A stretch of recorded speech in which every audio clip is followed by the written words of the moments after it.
Hi, Gemini. This is Genevieve with Belladonna and Moonbeams. How are y'all doing? I'm doing great. This is the reading for the week of April 5th through April 11th, 2021. And my eye really looks crappy still, but it's getting better. See, it's green and it's got some red in it, and it's still purple. I think the red's because I hit it again today. Because I'm learning to be graceful. And I still have that V, which I kind of think is cute in a weird way. So I'm going to talk to y'all tonight before we get going about the way Spirit talks to us sometimes. Our angels, our spirit guides. Sometimes they just show us things.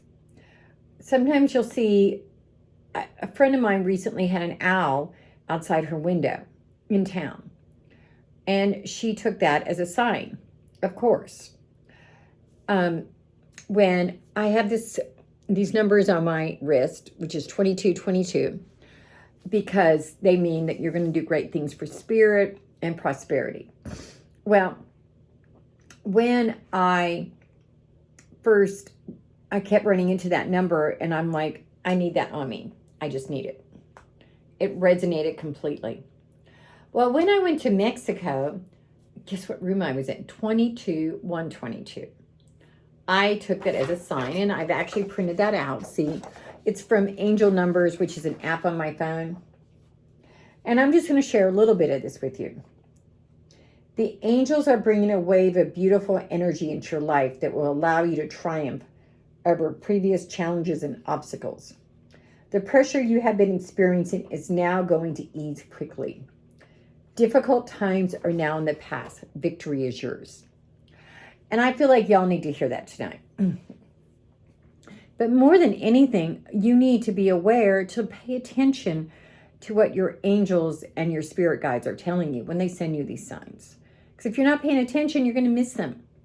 Miss them. We don't want that. So the first card I get for y'all is the Ten of Swords.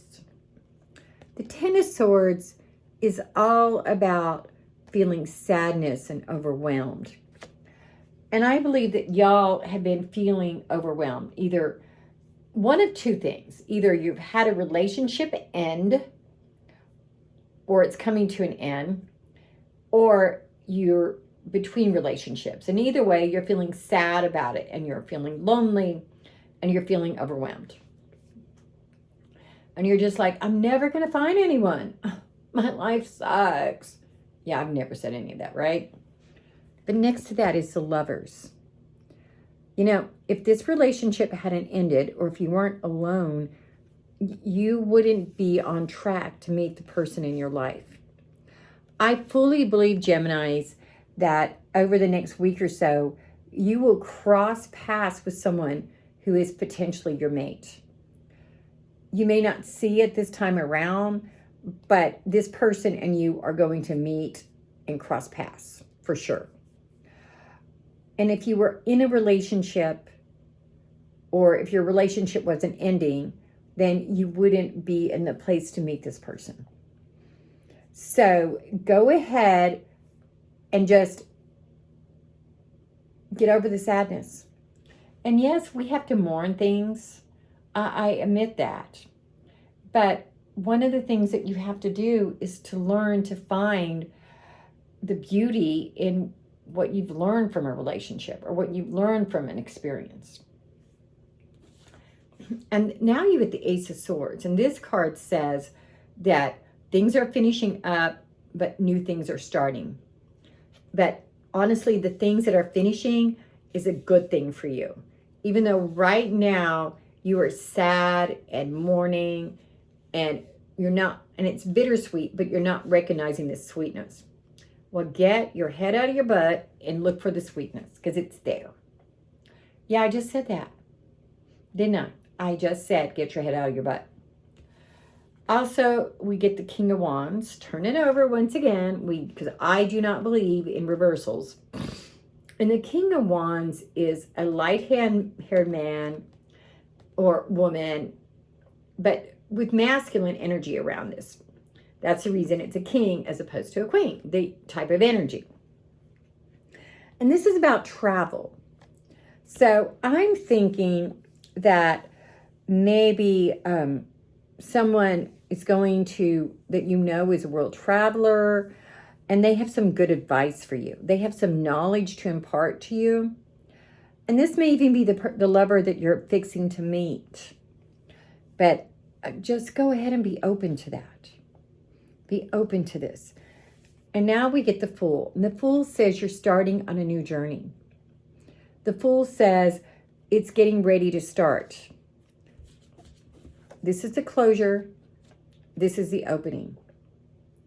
But you have to accept it.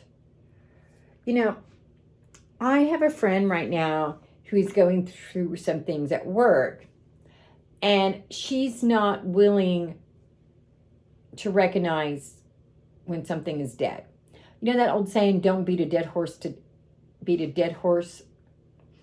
Well, she keeps beating the dead horse. And I think that that's what that bittersweetness is, that mourning. You're beating a dead horse. You know it's dead. Get up and go on. Now I'm going to pull a card from the Earth Magic Oracle deck. What does this card say? DNA, karma. You are right where you need to be. And this lesson you've been going through is a karmic lesson that you needed, that you brought from the spirit world. You may, or from another lifetime. This may have been this relationship that's ending, or the one that ended before that you're still sad about, may have been something that you needed to learn from back in the spirit world, or that you've had many lives together. And you just have to accept that. Also, you get the Forest, breath. So that tells me that for the first few days of this week, go ahead and take a breath and just go, let it out. Just let it out. I'm also going to pull a card from the Spell Casting Oracle deck. And the card I get is Fertility. This is a week that can give you a lot of good lessons that you can learn to grow from. Fertility is not about just having babies. Fertility is about creativity, growth in those ways. So you need to experience that creativity. Allow that creativity to flow. Allow that creativity to let you see the beauty in the ashes. To stop mourning for its past. Let it go. Namaste, y'all. If you want to do a private reading, send me a text at 405-512-9400. And of course, subscribe to my YouTube channel.